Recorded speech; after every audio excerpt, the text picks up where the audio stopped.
बिस्मिल्लाहिर्रहमानिर्रहीम। अस्सलाम वालेकुम स्टूडेंट्स। हम अब एक्सरसाइज 1.4 का क्वेश्चन नंबर 2 करने जा रहे हैं और यहाँ पर हमसे कहा जा रहा है simplify using law of exponent. इसका मतलब ये कि हमें कंप्लीट यहाँ पर प्रोडक्ट या मल्टीप्लिकेशन हासिल नहीं करना, बल्कि सिंपल लॉ ऑफ एक्सपोनेंट्स के जरिए से हमें यहाँ पर मल्टीप्लाई करना है। और आप जानते हैं अलजेब्रिक रूल ऑफ मल्टीप्लिकेशन के तहत जब आप लॉ ऑफ एक्सपोनेंट इस्तेमाल करते हैं तो वो लॉ कहता क्या है? लॉ ये कहता है प्रोडक्ट में कि अगर जो भी वैल्यूज आपस में मल्टीप्लाई हो रही हैं उनकी अगर बेसिस सेम है तो आप बस उनकी पावर्स को ऐड करें। यानी कि पावर हम कहते हैं तादाद को, मतलब आप टोटल बेस की तादाद बता दें कि किस तादाद में आपस में मल्टीप्लाई हो रही हैं। मिसाल के तौर पर कहीं पर आपसे कहा जाता है 2 raise to the power 4 multiply by 2 cube, यानी कि 2 की पावर 4 मल्टीप्लाई हो रही है 2 की पावर 3 से। तो बाय लॉ ऑफ एक्सपोनेंट आप यहां पर मल्टीप्लाई करने के लिए पावर्स को सिंपल ऐड कर दें। 2 की पावर 4 मल्टीप्लाई बाय 2 की पावर 3, तो 2 की टोटल पावर क्या बनी? 7। यानी कि 2 की पावर 4 का मतलब क्या है? 4 2 मल्टीप्लाई हो रहे थे, और आगे 2 की पावर 3 का मतलब क्या है? 3 2 मल्टीप्लाई हो रहे थे। तो एक्सपोनेंट लॉ ये कहता है कि पता लगाओ कि टोटल कितने 2 आपस में मल्टीप्लाई हो रहे थे।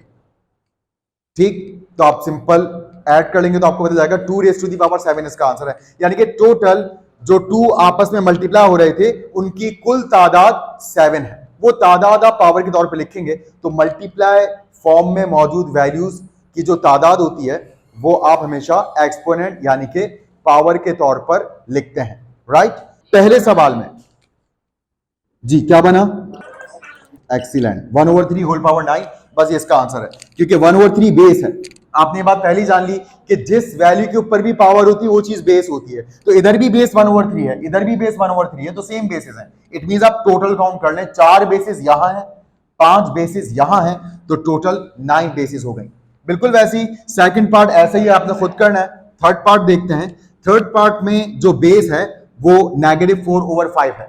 तो आप देख सकते हैं यहां पर -4/5 की क्वांटिटी 3 है, मतलब इसका एक्सपोनेंट 3 है, और इधर -4/5 सेम बेस विद पावर 5। तो यहां पर -4/5 की टोटल पावर क्या हो गई है? 3 बेसिस इधर हैं और 5 बेसिस इधर है, तो टोटल कितनी बेसिस हो गई हैं? 8। याद रखिएगा, बिल्कुल ठीक है, हम कर मल्टीप्लाई रहे हैं मगर मल्टीप्लाई में हम पावर्स को आपस में ऐड करते हैं। इसको मजीद आप सिंप्लीफाई ऐसे कर सकते हैं कि in the presence of even power, याद रखिएगा माइनस साइन बाकी नहीं रहता। अगर कभी भी होल पावर इवन है, इवन मुराद 2 का मल्टीपल, 2 के टेबल में आने वाला नंबर इवन कहलाता है। तो क्या 8 2 के टेबल में आता है? तो 8 इवन है, ठीक है। और 8 अगर इवन है तो माइनस साइन नहीं रहेगा, इसलिए आप अगले स्टेप में माइनस साइन को गायब कर दें और बस लिख दीजिए 4/5 की होल पावर 8। राइट, लेकिन अगर यहां 8 नहीं होता, यहां 7 होता तो माइनस साइन भी स्टे करता, माइनस साइन भी एग्जिस्ट करता, लेकिन इवन पावर माइनस को खत्म कर देता है। अच्छा, लॉजिकली इसको कैसे समझें? इवन पावर माइनस को कैसे खत्म कर देता है? तो देखें, इसको आप इस तरह से समझ सकते हैं। फर्स्ट कर लें, अगर -2 की पावर 2 है तो इसका मतलब क्या है? -2 को मल्टीप्लाई करवाइए -2 से, तो -2 मल्टीप्लाई बाय -2, माइनस माइनस और 2 2 जा 4। अच्छा, अगर यहीं पर -2 की पावर 3 हो जाती है तो -2 की पावर 3 का मतलब है -2 multiply by -2 multiply by -2, minus minus plus, plus minus minus, 2 2 जा 4, 4 2 जा 8। अच्छा, अगर -2 की पावर 4 हो जाती है तो इसका मतलब होगा -2 multiply by -2 multiply by -2 multiply by -2, तो minus minus plus, plus minus minus, minus minus plus, और 2 2 जा 4, 4 2 जा 8, 2 जा 16।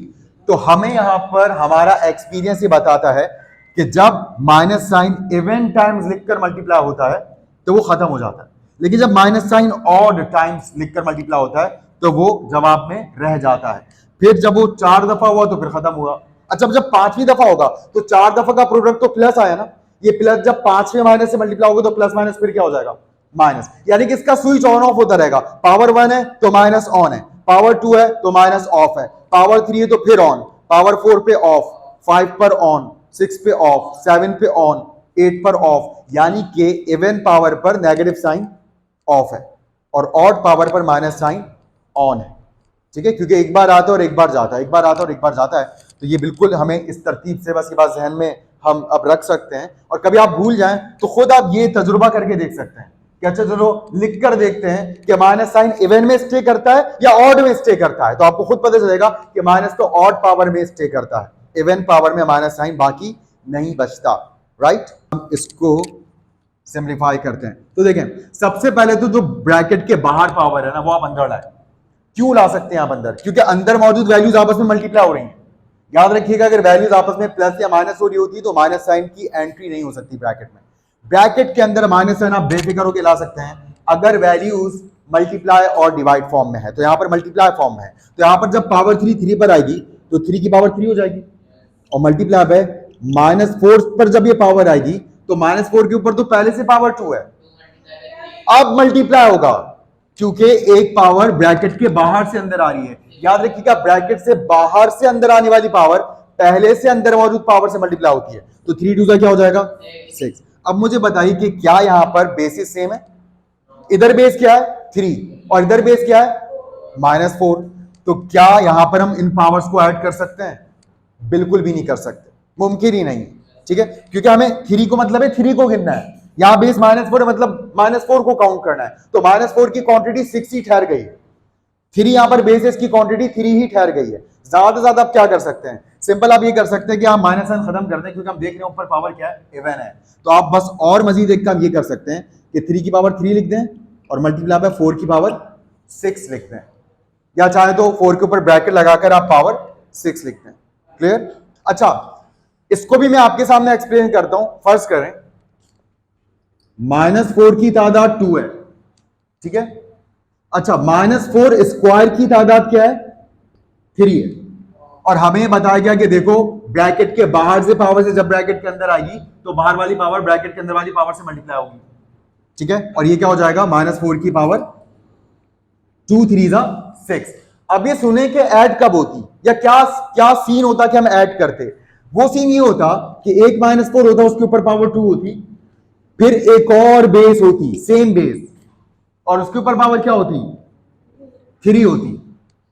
अब पावर टोटल क्या हो जाती 5। यानी कि आप ये कहते कि देखें 2 -4 इधर मल्टीप्लाइंग फॉर्म में है, 3 -4 इधर मल्टीप्लाइंग फॉर्म में, तो टोटल -4 कितने हो गए मल्टीप्लाइंग फॉर्म में 5 हो गए। राइट, तो अब हमारे पास जवाब आता -4 की पावर 5।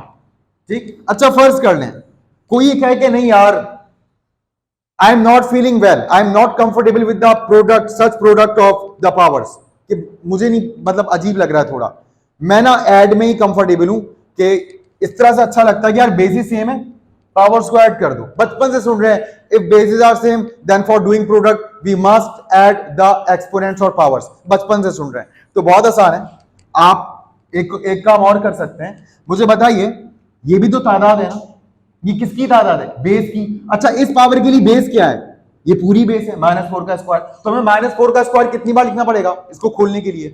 कितनी बार? 3 बार। ये देखें -4 की पावर 2, -4 की पावर 2, -4 की पावर 2, यही मतलब बना ना -4 क्यूब का, -4 के स्क्वायर की पावर 3 का, ये मतलब हुआ ना कि -4 का स्क्वायर 3 बार है, लिख दिया 3 बार। अब वही लॉ अप्लाई कर लें, if basis are same then powers will be added. इधर बेस क्या है -4, इधर बेस क्या है -4, इधर बेस क्या है -4, 2 + 2 + 2 क्या आया 6 आया। मगर क्योंकि ये लेंथी है ये मेथड, और वही बात है 3 की जगह 30 दे दें तो फिर, तो इसलिए बजाय कि हम 2 को 3 बार लिखकर प्लस करें, 2 को डायरेक्ट 3 से मल्टीप्लाई करवा दें, 2 3 6। ठीक है, अगर 30 होता तो 2 30 डायरेक्ट हम लिख देते 60। राइट, समझ आया अच्छी तरह से ये कॉन्सेप्ट। अच्छा, अब आ जाइए यहां पर आप फिर देख सकते हैं बेसिस सेम है, इधर भी बेस क्या है -COD, इधर भी बेस -COD, और इधर भी बेस -COD है, मगर यहां -COD की तादाद 2 है, इधर 3 है और इधर 5 है, तो टोटल तादाद क्या बनी? बिल्कुल ठीक, -COD की टोटल क्वांटिटी 10 हो गई। राइट, तो यहां पर यह सवाल हमारा मुकम्मल हुआ। अरे हाँ, ये बताइए माइनस साइन रहेगा या खत्म हो जाएगा? 10 क्या है इवन या ऑड? तो इवन में क्या होता है माइनस साइन खत्म हो जाता है। तो और करके आप c ओवर d की होल पावर क्या लिख सकते हैं, 10। देखिए सब मल्टीप्लाइंग फॉर्म में है ना जी। आप तमाम please pay attention here on the board. सब मल्टीप्लाइंग फॉर्म में, इसका मतलब क्या है, बेसिस सेम तो पावर्स ऐड करें, यानी कि बस आप सेम बेसिस को काउंट करके लिखें, यानी कि पहले पता लगाएं कितने एम है टोटल इस पूरी टर्म में जो मल्टीप्लाइंग फॉर्म में। एक और कहां है, ये रहा, ये कितने हैं, तो टोटल कितने हैं, एक्सीलेंट, तो m की पावर 6 आ गई। फिर अगला n है, n को काउंट करें, n कितने हैं, या n की पावर 2 है या n की पावर 3 है, t कितने हैं, जी बिल्कुल ठीक, 4 + 7 11, बस ये इसका आंसर हो गया। So we have discussed 12 parts of question number 2।